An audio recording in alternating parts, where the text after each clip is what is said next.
All right, let's call to order the City of Bella Vista Board of Zoning Adjustments. Call the roll, please. Ellis, Here. Farner, Here. Plesson. Here. Sudbury, Here. Portillo. Here. Lloyd, Here. Wagner. All right, everybody's present. Next up on our agenda is our meeting minutes from December the 8th. I make a motion they be approved as submitted. Got a motion from Farner, Second. second from Klesson. All in favor say aye. Aye. Aye. Any opposed? All right, meeting minutes are approved. We have nothing under unfinished business, new business. We have public hearing 2025-62691, a variance request on parking lot surfacing and landscaping requirements. Planner Hyatt. All right, thank you. This property is located in the south central area of Bella Vista, is the current parcel that we are sitting on right now. Code section 10949D is surfacing requirements of all parking facilities to consist of asphalt, concrete, brick, or semi-permeable pavement. And then Division 5, Section 109-63 requires perimeter and interior parking lot landscaping requirements. The applicant is requesting a 5-year variance request from the parking lot surfacing requirements, along with a permanent parking lot landscaping variance request in order to establish a short-term impound lot developed again at the subject site. Again, the police department is proposing an approximately 18,215 square foot impound lot. The lot will be located directly behind the street department, existing street department. And again, this request is for the variance from the surfacing requirements with a sunset clause of 5 years to allow the establishment of the lot in a shorter time frame due to urgent need of expansion. The applicant would provide a ribbon to contain the proposed gravel for the lot. And additionally, there's a variance request from perimeter and interior parking lot landscaping requirements. Their justification for this request is due to the nature of and intended use of the lot. The applicant states that the interior landscaping requirements would be a hindrance to the function of the lot by reducing usable space and maneuverability for the towing of large vehicles and anything that's impounded. Excuse me.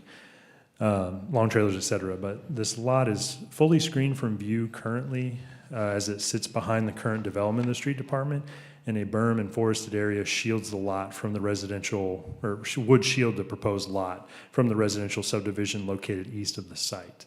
The site is zoned C2 local commercial per the future land use map, sits within the type 2 village center node, and our master street plan shows that Forest Hills Boulevard is a major arterial. We haven't received any public comment at this time. We did publish a legal ad in the Democrat Gazette on December 28th and posted the public hearing sign on January 2nd. Staff recommends approval of the surfacing variance with the condition that it be brought into compliance by January 12th of 2031. And staff recommends approval of the landscaping variance so long as the pre-existing trees that were planted by the street department development to the north are not disturbed. All right, any questions for staff? I mean, how many trees are we talking about a variance on? So did the quick math on it. It'd be about 36 perimeter trees for that. And, but again, there are the existing trees. I don't have the count of the existing trees that are there on that northern side. And then a tree for each island, which I believe were 6. Yeah. But I mean, we do have a fairly heavily wooded area to the east and the south, and some trees were planted to the north when they did the original development, right? Correct. Okay.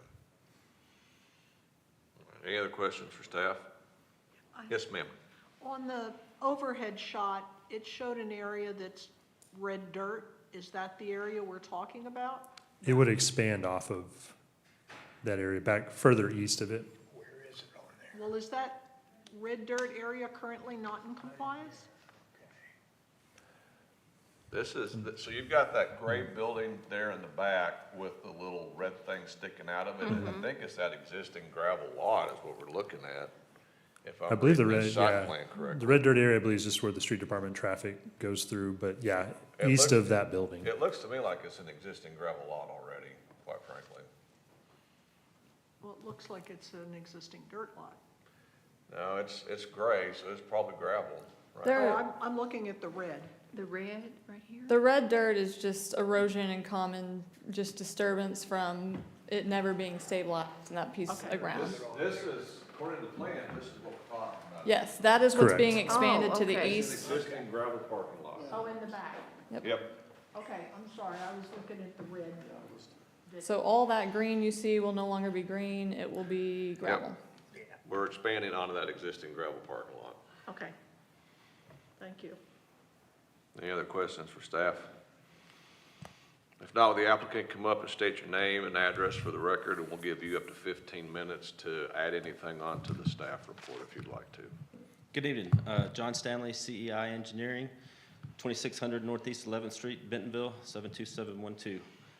I don't have anything really to add to the discussion. If you have any questions for us, I'd be happy to answer those questions. We're just trying to get the police department some more operating room here. It's very crowded. They've got vehicles stacked on top of vehicles, so they're eager to get going, but we understand we need to follow ordinance, so we're here to, but I can try to answer any questions you might have from an engineering standpoint. Any questions for the applicant? All right, seeing none, if you would, go ahead and take a seat and we'll conduct our Thank you public all. hearing. Since this is a variance, we will have to conduct a public hearing. If there's anybody in the public that would like to address this item, if you would, come up and state your name and address for the record, and we'll give you 5 minutes. So with that, we'll open the floor. All right, seeing no one, we'll go ahead and close the public hearing. Applicant, come back up to the microphone. You technically do get 5 minutes to rebut anything that you've heard in the public hearing. I don't think there has been anything, so, or 10 minutes, I'm sorry. 10 minutes to rebut. So if there's anything else you'd like to add? I don't have anything else, no, sir, Mr. Ellis. All right. I guess board members or any other questions, comments? All right, if not, can I get a motion to approve zoning variance 2025-62691 with staff recommendations? So moved. Got a motion from Portillo? Second. Second from Farner. Call the roll, please. Wagner, Yes. Lloyd, Yes? Wesson, Yes. Sudbury, Yes. Farner, Yes. Portillo, Yes. Ellis. Yes. All right, variance is approved. Staff will get with you on next steps. Thank you all very much. All right, thank you. That ends our new business and takes us to open discussion. 2025 variance review, Director Robertson. Quick report, you know, it's gonna be a little different, a little weird this year because we have a new code. So reviewing the variances we did in the old code, I can't read that. but it still has good discussion points to be made as to what we did address and what we fixed. Also, just to highlight, that we didn't approve very many variances in 2025. We had 20 submitted, 8 were approved. You know, there was a portion of them that were denied by the BZA or that was withdrawn by the applicant, either before the public hearing or before it even made it to you guys on the agenda, because they just chose to comply. And I think we had one that was moot, so we didn't end up taking a fee, but it still was processed, so it's still on here.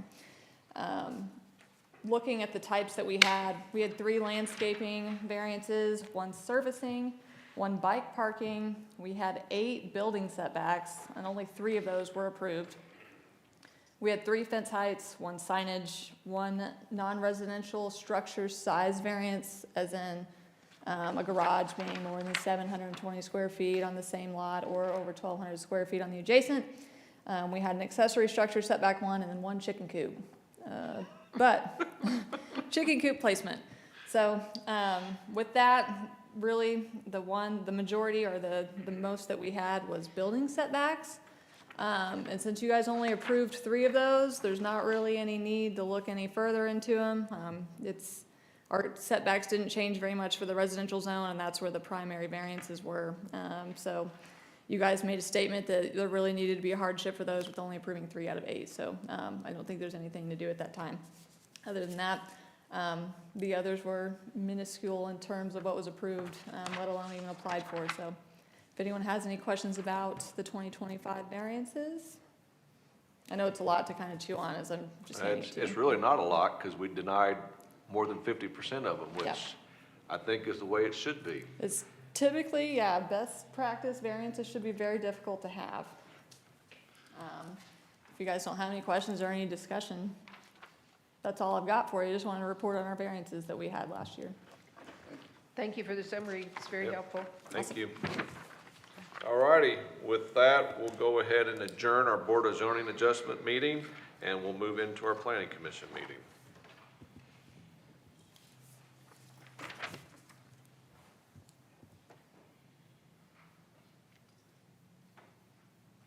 All right, let's call to order the January 12th, 2026 City of Bella Vista Planning Commission meeting. Call the roll, please.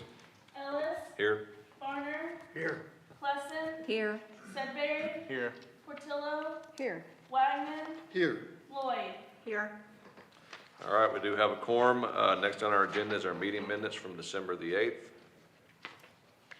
I make a motion they be approved as submitted. Motion from Farner, Second.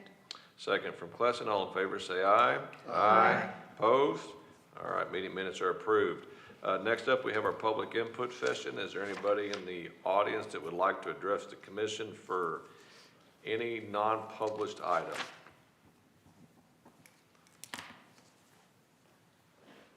Seeing none, I will go ahead and close our public input session. We have nothing under unfinished business, new business, or committee reports. So 2025 report and 2026 projects, Director Robertson. I got a couple of things here for you. I'm supposed to report to you administrative approvals that staff approves at the end of the year, throughout the year. Typically, it's easier to do it at the end with the other items. And then I also have a department or development report, fun little video. I'm calling it a roundup as well.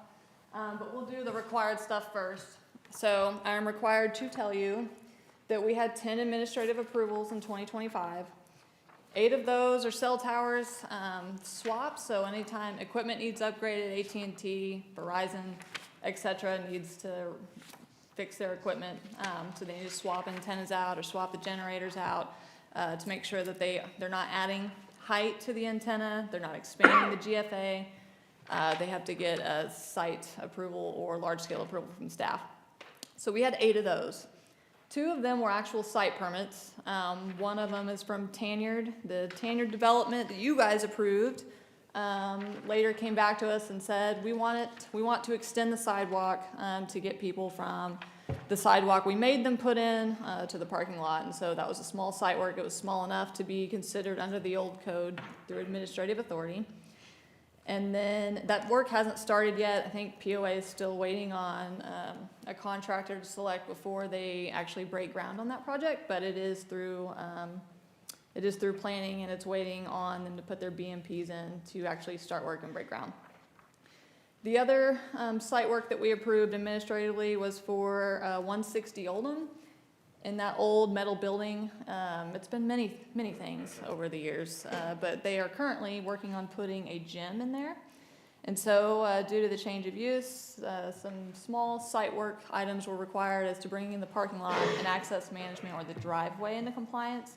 And so that project's pretty well almost done. We're waiting on their engineer to certify that it met the approved site plan, and then we will close that one out. But if you drive by that old metal building, there should be a new parking lot that catches your eye. But other than that, that's all we've done. The rest of the large scales here on the spreadsheet for you are ones that you guys have approved, or ones, if you'll see to the right where it says the status, if it was voided, that means the applicant withdrew.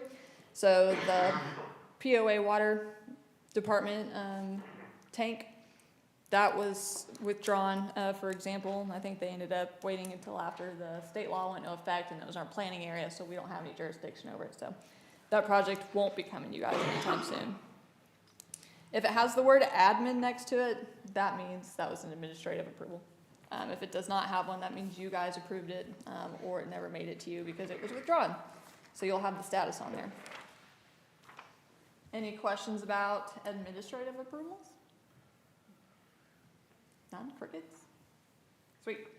I have normally I give a just quick synopsis of what we've done with some charts. I decided to kind of make it a little bit more fun to watch or to look at. I'm calling it the Development Roundup. So here we go. So here's our Development Roundup for 2025. This will include really anything that our department has done. So 3,909 applications were reviewed by planning department staff. That includes building permits, our GECs, with our most popular being GECs, and we reviewed 1,534 GECs. That is more than we've ever had. It's another record-breaking year, 12% increase compared to 2024, and a bigger increase of 61% compared to 2020. So just in 5 years, or 2020, 2025, 61% increase in grading and erosion control applications. With that, our inspections also went up 18% compared to last year at 5,661. And I expect next year to be much bigger. And then we had another record-breaking 787 new houses with 1,106 zoning reviews from our planning department assisting the building department in those. 89% increase from 2020. Here are honorable mentions and other applications and permits that we've reviewed, STRs being the next most popular, followed by fences. And you can pause this real quick. So this is just a quick synopsis of just things that you guys have reviewed. You guys have hosted 24 public hearings in 2025. That's quite a bit regarding individual projects and then required ones such as the development code reform. Some site plans that you guys have approved. The highlights for 2025 include the Oz Trails Bike Park, Owl Commons Master Plan Community, the Razorback Greenway Extension, Campfire Ranch, Town Center East. You guys remember approving that, or hopefully getting the ground broken on that one by the end of January is what the property owner's saying now. Domino's Pizza as of late, and then of course at our last meeting, in December, you guys approved the VA clinic. And this one's got a little bit longer just to kind of look at the numbers on the right versus CUP's process, which means staff took it in, we put it in the system, and then approved, y'all approved it.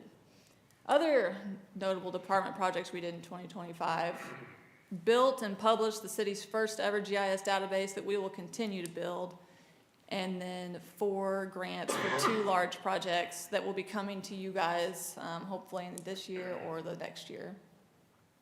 And then we can't forget, we completed our zoning and development code reform with over 400 pages of code and nearly 50 square miles of zoning map. 2026, you can pause this, Addison. Some projects that we're looking at here pretty quickly in the short term, calling it Phase 5. We're doing an audit of the code that was adopted for cleanup, as we said we would. What's applying, we're currently actually administering it, taking notes as to what's working, what isn't working, what we thought would work, etc. And then, of course, small cleanup items. As well as the next step, we want to clean up the master street plan and future land use plan for readoption, make sure that our zoning map and future land use plans speak to each other. We adopted the zoning map based off of the adopted comprehensive plan and the future land use plan. But after discussion, there were some tweaks that were made to the zoning map based on public comment. So for a new trailside stop, that's one example. So we'll be making sure those 2 match and bring that forward to you guys here soon. Some projects on the horizon, 71 planning study. Those were the grants that we got that I mentioned a couple slides ago. We got 2 grants for that, one from the state and one from the Walton Family Foundation, to conduct a planning study of all of 71. And then it'll also include a plan set focused on the town center to Mercy Way for an actual, I think we did 30% plans is what's built into the grant. Razorback Greenway Land Use Plan, this is something we've been working on regionally, and we are getting ready to enter into Phase 2, which will be in the hands of the city. So essentially, the region has created a overarching land use plan of the Greenway with all 7 cities. The next step is to create a key place future land use plan or master plan along Razorback Greenway that is basically a much focused area that you guys will, of course, review, have a public hearing on, recommend to the council for adoption. by the end, hopefully by the fall, but definitely by the end of 2026. And then the Greenway Master Plan update, we got 2 grants for this project as well, one for the state and one from Walton Family Foundation. Our Greenway and Trails Master Plan is 10 years old. It's time to update it. And so this is just best practice to update your plan every 5 to 10 years. And so that's what we're doing. And with that, that pretty much sums up everything that we've got to report to y'all in terms of development for 2025, as well as upcoming projects they're going to be pretty big key highlights in 2026. And that was a pretty quick synopsis, so if you have any questions, more than happy to answer them. None. We're good? No questions? Good. None? Is there potential for more commercial development in the future? Well, our zoning map has a lot more commercial in it now. I'm talking about, are you being approached by developers, clients, or not clients, but developers or consultants on retail projects? We're adding a lot of residents, but not a lot of sales tax, it looks like. Yeah, our main permit is single-family homes still, obviously with, Yeah. I would honestly, I'm curious whenever the Arvist report comes out, I bet, we were number 1 the first half of 2025, I bet we're still number 1 at the end of 2025, in single-family I think building. Bella Vista will be. Yeah. We had Bentonville beat by over 100, I think, almost 200. Oh, shoot, Bentonville's had a moratorium for the last 6 months. Into June, so. I have not been I'm not seeing an uptick, in due diligence or inquiries. We've had one for a similar use change out and legal nonconformity. They'll be able to just slide right into an existing, but not very much, no. Okay. Any other questions for staff? All right. Well, with that ends our meeting. The City Council will have a work session Tuesday, January 20th at 5:30 p.m. with the regular meeting on January 26th at 6 p.m. Our next Board of Zoning Adjustments is scheduled for our next work session is scheduled for January 29th at 4:30 p.m. And our next Board of Zoning Adjustment is scheduled on February the 9th at 4:30 p.m., directly followed by our regular Planning Commission meeting. And with that, we stand adjourned. Thank you all. Okay. Thanks for the report, Taylor.